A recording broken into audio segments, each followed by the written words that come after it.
Why would the working class fight another war for the ruling class? Those days are done. No one wants to get their legs blown off for a country that treats its disabled people like scroungers who need punishing. Holy shit! Holy shit!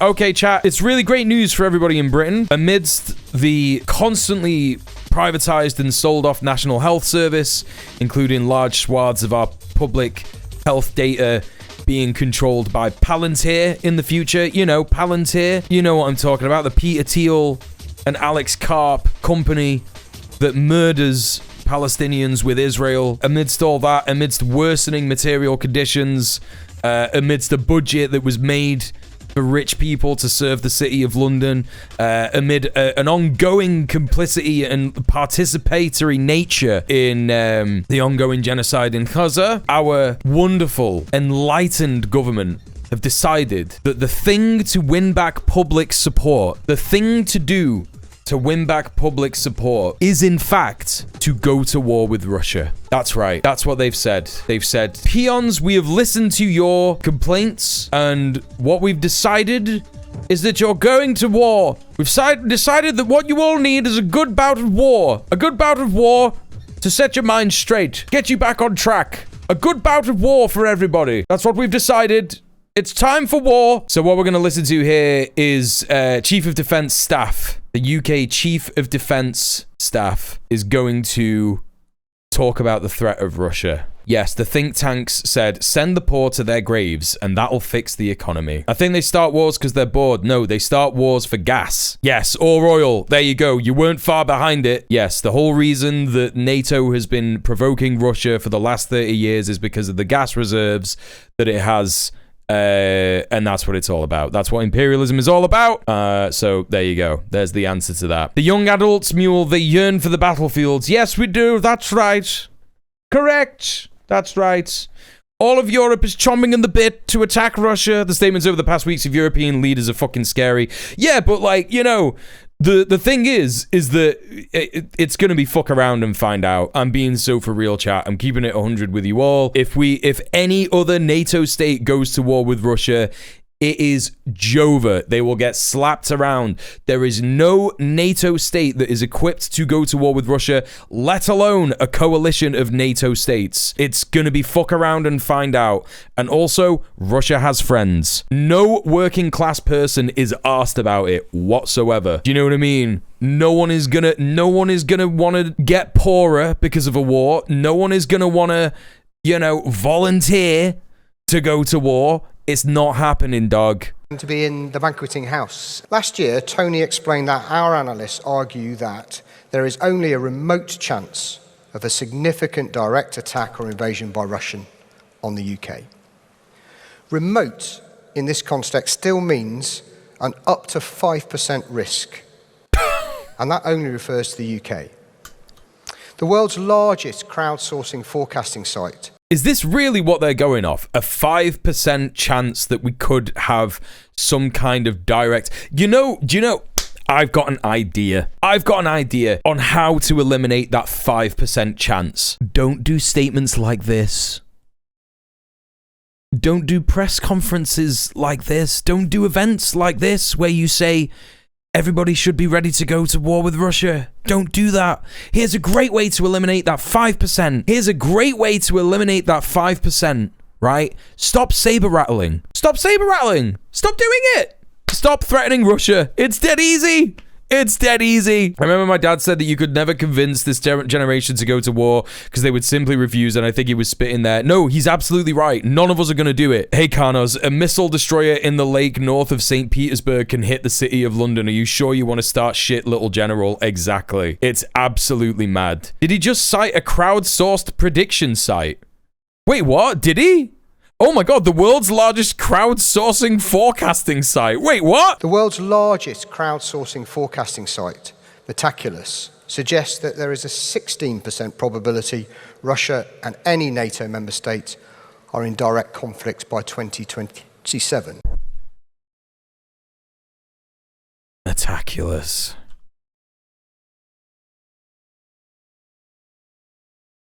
Metaculous. Metaculous is an American reputation-based massive online prediction, solicitation, and aggregation engine. One of the focuses of Metaculous is predicting the timing, nature, and impact of scientific and technological advances and breakthroughs. What are the sources for that? The power of prediction markets. Scientists are beginning to understand why these mini Wall Streets work so well at forecasting election results and how they sometimes fail. How is that a source? Dude, how is this a source? It says how they sometimes fail. This Wikipedia page was made by the CEO. This site keeps track of Elon Musk's predictions about the future. Are you fucking for real, bro? This site keeps track of Elon Musk's predictions about the future. Elon Musk says that, like, AI is going to be Skynet. In April 2017, he said that by 2021, his brain-computer interface company Neuralink would release a viable product for treating brain injuries. Right, but that didn't happen. It's just a tech bro hole. That's what this is. It has a 100% miss rate then. Yeah, plugging numbers into a calculator decided to doom my entire country. Yeah, it's good stuff, innit? It's good stuff! They also be able to keep track of one of the biggest futurists' biggest claims. A website called Metaculous built an interactive timeline that tracks all of Musk's predictions for the future, ranging from his hunch that we all live in a simulation and his self-proclaimed 70% likelihood that he'll move to Mars to his prediction that SpaceX will shuttle 1 million colonists to Mars by 2120. Only 17% of Metaculous voters agree that we live in a simulation. And unfortunately for Musk, the community thinks there's only a 7% chance that Tesla will become the world's largest car dealer. Okay, I'm starting to believe in Metaculous, chat. I'm starting to believe in it. 3 types of predictions can be made. Probability predictions to binary. So it's crowdsourced. So it's just like what people think. Right, so that's what the UK Chief of Defence Staff is using as his analytics, his understanding of risk. So there was someone, Tony, is that Tony Blair? I don't know. Someone who obviously works in risk assessment for the military, who said there is only a 5% risk that Russia would invade or attack the UK. And he's like, I looked at this Tech Bro website and it said that there's a 16% chance. Who decides what chance there is of it happening? Random fucking losers on the internet, dude. Random losers on the internet. That's great. That's so good, dude. I'm so glad that you used that as a source for this. The world's largest crowdsourcing forecasting site, Metaculous, suggests that there is a 16% probability Russia and any NATO member state are in direct conflict by 2027. Oh my God, dude. Today, the UK is subject to an onslaught of cyber attacks from Russia. And we know that Russian agents are seeking to conduct sabotage and have killed on our shores. But Russia's hard power is growing quickly. The Russian armed forces are now more than 1.1 million strong, consuming more than 7% of GDP and around 40% of government spending. Damn, dude, sounds like we should leave them alone. Is it even true that Russia constantly cyber attacks? Probably not. Probably not. Is it true that Russia might have killed someone on our shores? That's kind of maybe true, but I'm not sure about that because I only remember hearing about that story when I was like in my mid-20s, and I can't remember. I genuinely can't remember if there's any merit to it at all. Yeah, it kind of sounds like we already lost, dude. That has more than doubled over the past decade. But it is absolutely clear that Russia's hard power is something to fear.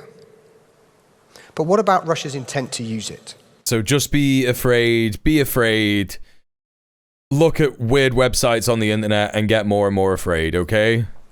The war in Ukraine and Russia's track record shows Putin's willingness to target neighboring states, including their... Why did he target the neighboring states, dude? Why did he do that? Why did he do that? Was it because the US and the UK and the entirety of Europe was funding regime change to make Ukraine a psycho-Nazi state? Or, I don't know, man, did he just do it because he was bored? Why did he do it, bro? Why did it happen? Yes, Putin made me poop my big boy pants, yes. Children and... See, this is, you know, just so everybody's clear, this is why I've been getting so mad at people like not understanding the broader picture of NATO and Russia, right? In the chat. This is why it's been stressful for me. And yeah, it's not appropriate for me to lose my rag and shout at people in the chat because everybody's been propagandized and I understand it. right? But it is more simple than just like Putin is a megalomaniac and he just decided to invade Ukraine one day. It's not that. It just didn't happen like that. NATO has been prodding Russia for decades because at the end of the Cold War, they were like, we've destroyed Soviet Russia. Now we should target Russia's massive gas reserves because that's what it was all about anyway, you know, ending communism and getting that sweet gas, bro, that sweet natural gas. We have to understand that what we hear from institutions like the BBC, state imperialist institutions, is only going to be in service of empire. And empire is interested in being an empire, doing empire things, you know? Seizing resources, taking land, yada, yada, yada. Yes, exactly. Once the Soviet Union disbanded, there was no reason for NATO to exist. Exactly. Aspiring to the disappearance of Ukraine and the disappearance of NATO, preferably both. Wow, man. It sounds good. I don't know about what he's saying about Ukraine. I don't even know if that's real, but like, yes, it would be good if NATO disappeared. I think it would be good for fucking everybody, man. Despite these clear indications, I'm not sure yet that we feel this threat in the UK as acutely as many of our allies in Europe. So I think it's time that everybody gets scared. It's time for everybody to get really scared. How is the state going to run this, man? Because at the same time that the state is trying to demonize migrants who are going to be coming here en masse because of the very real conflicts that we are funding all around the world, you know, complicit in the genocide that is happening in Sudan, complicit in the genocide that is happening in Palestine. We're probably connected to the shit that's going on in Congo as well. You know, constantly meddling all over the fucking world. And it's like, yeah, so they're trying to demonize migrants and everyone is like up in arms against migrants. And like, how are you going to do that about Russia, bro? How are you doing that? How are you going to do that about Russia? How are you going to do that same thing? You're going to be like, Russian spies everywhere. How did Germany handle it last time? Yeah, but that's Germany. This is the UK. This is the UK. Germany's over there. I mean, the UK might encourage Germany to invade it. They very well might. That's what happened last time. That's what we'll do. But like, I don't know, man. How are we going to fucking like... I just don't understand how they're going to like try and drum up some kind of consent manufacturing for a war with Russia, because nobody is going to listen to this guy. Just nobody is going to do it. Nobody's going to be like, oh yeah, man, you're right. I'm going to join up. Yeah, these are the same people who've been telling us for 3 years that Russia's getting battered in Ukraine, and when they're finished losing that, they're moving into Poland. Yes. Yes, how are you going to make people feel patriotic if you scrap all the treats, welfare programs, going downhill for 5 decades? Correct, yes. And also, he's trying to appeal to, like, a population of Britain that is increasingly critical of Europe and the EU. Even if you're a left-winger, you're like, why do we need to listen to EU leaders? I can genuinely say that. As a leftist, I'm like, why should we listen to other EU leaders? Why should we listen to you, dog? Least popular government ever, and they think that they can convince folk to go to war. That's what I'm fucking saying. That's what I'm fucking saying. Nobody likes the Labour government. I think that the only government that could convince us to go to war with Russia would be a reform government. Genuinely. Because all the fucking gammons would be just like, right, sign me the fuck up immediately. And even though there's not like a majority of them in this country, that's like a sizable amount of people. It's at least an extra like fucking 5,000 heads. Way more than they're gonna get from anywhere else. From any other government, you know, from any other government. Yes, it's how revolutions get started, correct. It's more likely that there would be a revolution than this. Fascists attack Russia, we've done this one before, right, yeah. Yeah, a bunch of topless gammons screaming, come on, my son, before getting shredded, yeah, exactly. How she saw the issue grow in prominence when she was in Sweden. Now she's in London, she observed that these discussions are generally confined to people like us here tonight. Yes! Obviously! Yeah, but this is the thing, they've had nuclear weapons for 70 years, but he's talking about it as if like they're gonna just like invade. I don't think that Russia would use nuclear weapons because they understand mutually assured destruction, right? I don't think that they would do that. And unless we're able to raise awareness and stimulate the conversation with society about the risks, we can't expect the rest of government, society and industry to act or bear the costs. Yes, that's good. I'm glad that that's the case. But this can't be just a conversation about risk. We also have to explain how we should respond. Our objective must be to avoid war. However we choose to define the cost, whether that is in lives lost, misery, or economic impact, war is enormously costly. And I know I don't need to tell this audience that while the price of peace may be rising, the cost of strong deterrence is still far, far less than the cost of war. Sons and daughters, colleagues, veterans will all have a part to play, to build, to serve, and if necessary, to fight. Yeah, it's gonna be a no from me, Doug. I think you're gonna have to start building some bigger prisons, bro. That's what I'm gonna say, because, yeah, there ain't no way I'm dying for fucking NATO. Yeah? There ain't no way. And I know that there's a bunch of people in this country who would not do that. So basically, chat, yeah, if we're talking, like, here's what's going to happen. They're going to poll the public. What they're doing with this is they are testing the public. They're testing the public, and they're going to see what the public response to this is.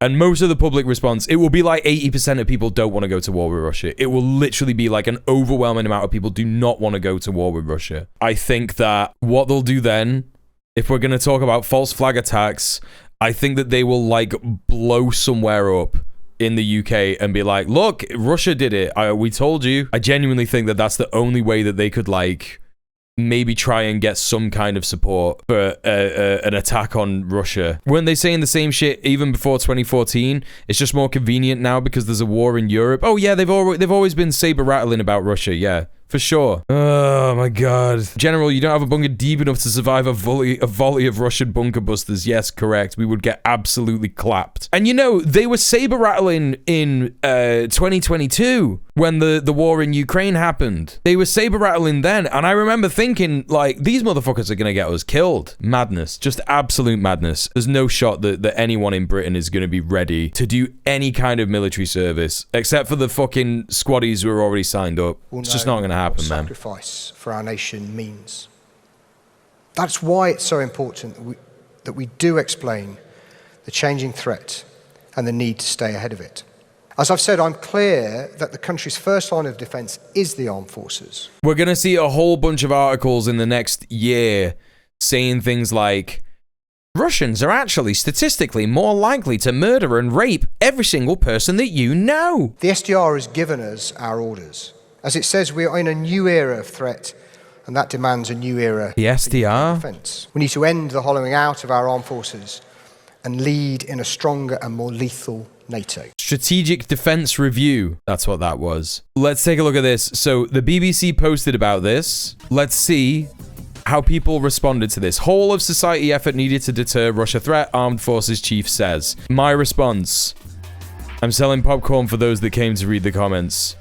Even the migrants, like, all the right-wingers are not even up for this, bro. The UK government and MI6, in addition to the armed forces chiefs, are delusional. The UK government has spent months telling us to be ashamed of our culture, our traditions, our history, and our flag. They haven't done this, but, like, this guy is still saying, like, yeah, no, we're not doing it. I would happily fight for my country, as I did throughout the COVID era. Wait, what? This guy never fought for his country during the COVID era. He's talking about not wearing a mask as fighting for his country. That's what he did. Russia is not my enemy. Does this include Keir Starmer's soon-to-be 18-year-old son? Not heard anything this ridiculous in a while, and that's saying something. It's like COVID propaganda all over again. No, it isn't. Funny how this aligns with youth unemployment. That's true. Argentina should actually try their luck this time with the Falklands and test the waters. Yeah. But then you've got liberals who are saying, like, insane things like this. We need to start with putting this anti-Semite Russian stooge behind bars. There's so much evidence. So there is going to be some appetite for this, unfortunately. Same old bullshit for 50 years. We've got a son of a KGB agent sitting in the Houses of Lords, and our politics is awash with Russian money. You don't take the Russian threat seriously. Why should we? That's even like a bizarre take, but also, yeah, sure. How many billions did Ukraine steal from the USA and the EU? Absolute bollocks. Russia isn't a threat to the British. The UK state is, yes. Even though this guy might be racist, this is true. This is literally true. Time for the weapons of mass destruction bullshit to be revamped and rolled out again. Eat a dick. Let's send these war heroes to the front lines first. It's the royal family. Why would the working class fight another war for the ruling class? Those days are done. No one wants to get their legs blown off for a country that treats its disabled people like scroungers who need punishing. Holy shit! Holy shit! Who is this fucking loser? Smithy? Smithy? Anyone who thinks Russia aren't already at war with the West is an imbecile. It's not a conventional war, but a grey or hybrid war. What would you say it is, Smithy? Would you say it's like a cold war? When our businesses get hacked, internet goes down, substations go on fire. What substations? What are you talking about? Subsea cable get cut, drones disrupting flights. What are you talking about? Who is this freak? What the fuck is going on? A fucking hyperlib. A literal fucking hyperlib, man. That's crazy, dude. That's absolutely crazy. Needs to turn off COD. Why are people saying it's like COVID again? This is so weird. Who said this? If war starts, I'm conscientiously objecting. This is like a blue check wanker. You need the right wing to be the first motherfuckers to be like, yeah, dog, sign me up. That's who you need, and you just don't have that. They're bodying you in the comments, and you fucking deserve it. Fuck off, use the Labour voters to fight for their precious chairman Starmer. They made their beds and they can sleep in it. Russia is not the enemy. They're like, yeah, nah, Russia is anti-woke. This guy's Metaculous' key source of predictions, yeah. It's crazy, man.